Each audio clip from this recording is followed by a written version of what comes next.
students, so today we will start the class 8 maths chapter number 8 exercise 8.2 का question number 5 है। Question 1 to 4 की video में पहले upload कर चुका हूँ, अगर वो आपने नहीं देखी तो डिस्क्रिप्शन में आपको उसकी लिंक गिवन है। पहले आप क्वेश्चन 1 to 4 देख लीजिए, फिर देन आफ्टर आप ये वीडियो देखिएगा। फर्स्ट हम लोग हमने 1 to 4 क्वेश्चन कर लिए 8.2 के। आज हम स्टार्ट कर रहे हैं क्वेश्चन नंबर 5 से।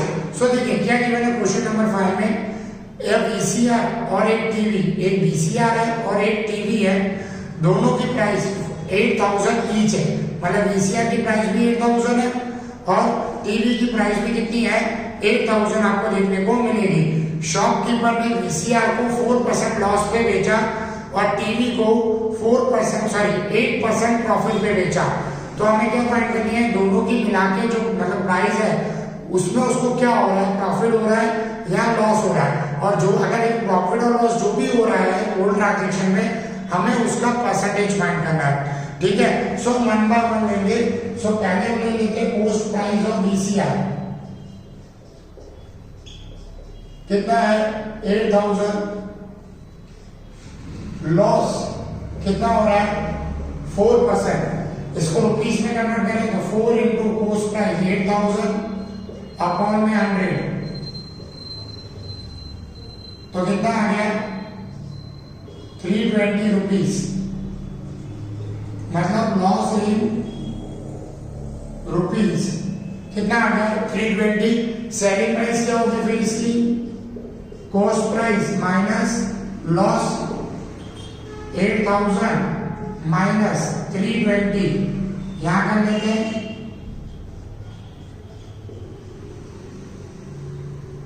867।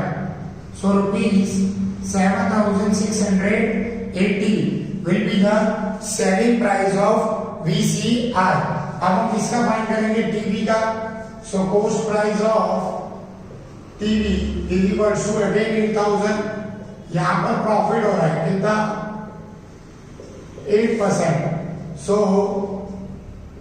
profit in rupees is equal to 8 into 100, sorry, cost price 8000 upon 100, कितना आ गया 640 रुपीस। सो सेलिंग प्राइस क्या होगी टीवी की, cost price plus profit. So 8000 plus 640, so 8640 rupees will be the selling price of TV। अब हमें क्या देखना है कि प्रॉफिट मिला के या लॉस मिला के क्या हो रहा है। सो जी, so cost price of VCR plus TV 8000 plus 8000 16000 क्या होगी, आपको कॉस्ट प्राइस देखने को मिलेगी दोनों की मिला के। Selling price of VCR plus TV, so 7680 plus 8640, कुछ 16000 जितना आएगा 320।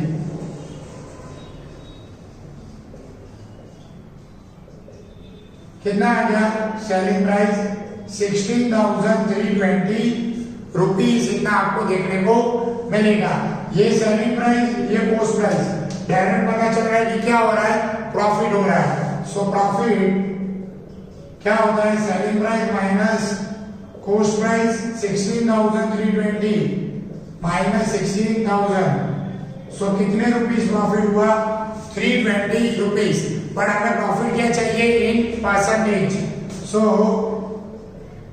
Profit in percentage is equal to 320 multiply by 100 upon में कॉस्ट प्राइस 0000 का 16 माइनस 16 2 सो कितना परसेंट प्रॉफिट हुआ, उसको 2% आपको प्रॉफिट होते हुए देखने को मिलेगा। मींस टोटल ओवरऑल आपको 2% प्रॉफिट होते हुए देखने को मिलेगा। समझ में आया। सो यहाँ पर आपका क्वेश्चन नंबर 5 कंप्लीट होता है। सो चलिए अब देखते हैं question number 6। Okay, now see question 6। क्या गिवन है हमें 6 नंबर में, ड्यूरिंग द सेल, एक सेल लगी थी जिसमें ऑफर था डिस्काउंट 10% का कि आप कुछ भी चीज लो आपको 10% डिस्काउंट मिलेगा। एक कस्टमर ने एक जीन्स और 2 टी शर्ट खरीदी। जीन्स पे मार्क प्राइस था 1450 और टी शर्ट की एक की प्राइस थी 850। तो डिस्काउंट करने के बाद उसको कितना पे करना पड़ेगा?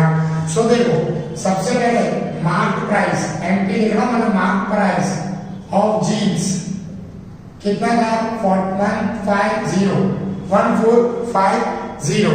Then after mark price of T shirt 850, तो 850 इंटू 2 करेंगे 1700 हो गया। So total mark price of clothes 1450 plus 1700 तो 3150 कितना आ जाएगा रुपीज 3150। ओके, ये हो गया हमारा टोटल मार्क प्राइस। अब इस पे क्या करना है? 10% डिस्काउंट देना है। डिस्काउंट 10%, किसका 10%? इसका। सो 10 इंटू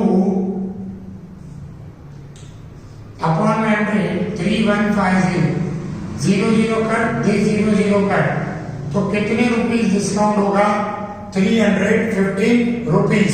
अब हमें क्या फाइंड करना है? How much they have paid. So selling price उसने कितने में सेल किया? सो क्या होगा? मार्क प्राइस माइनस डिस्काउंट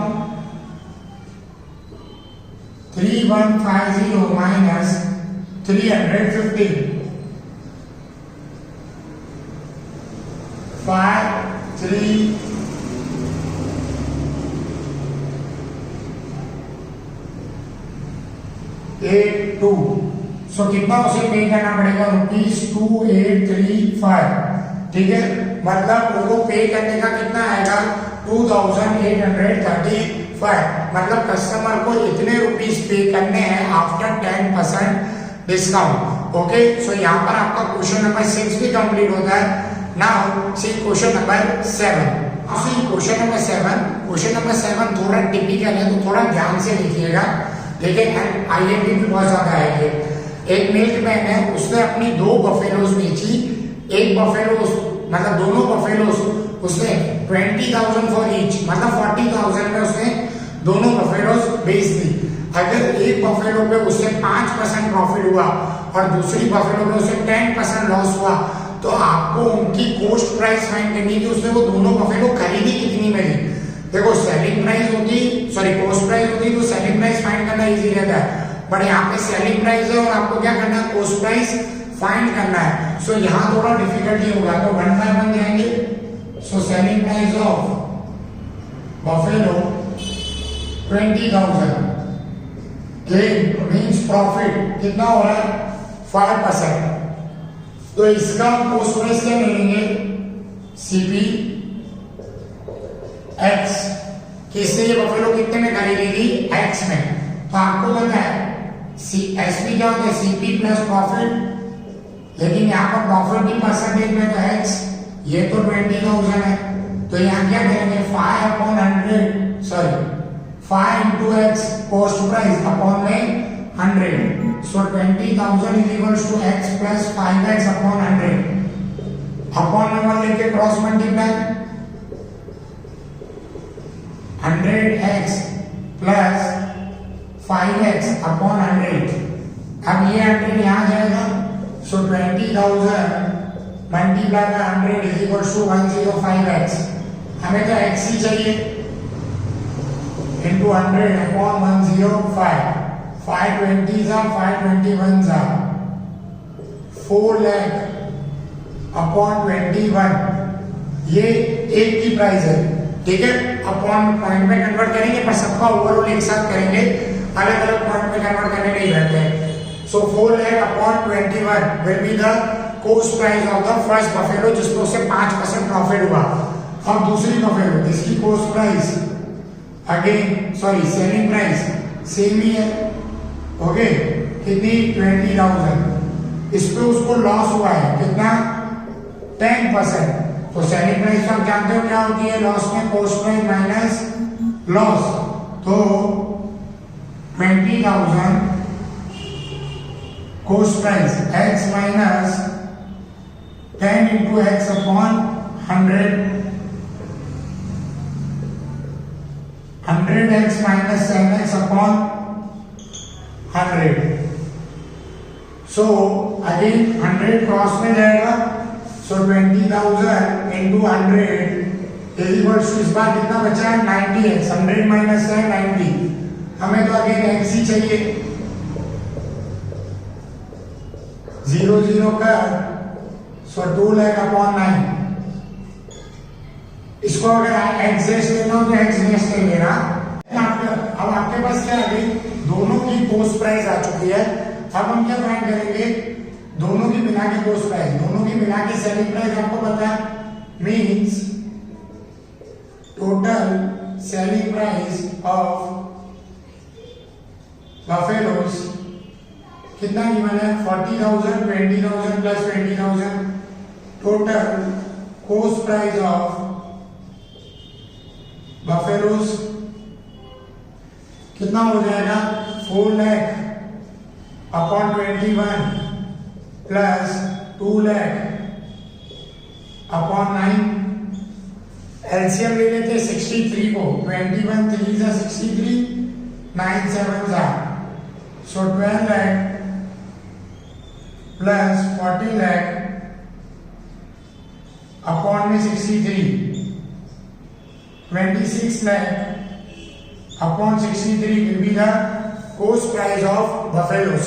ये आगे cost price, पर प्रॉफिट है या लॉस है वो कैसे पता करें, तो क्या कर देंगे इनका divide. So see 26 lakh divided by 63, 63 4 जा करें 12 25 252 8 बचा, ये 0 नीचे होता है 80, 63 बन जा 17,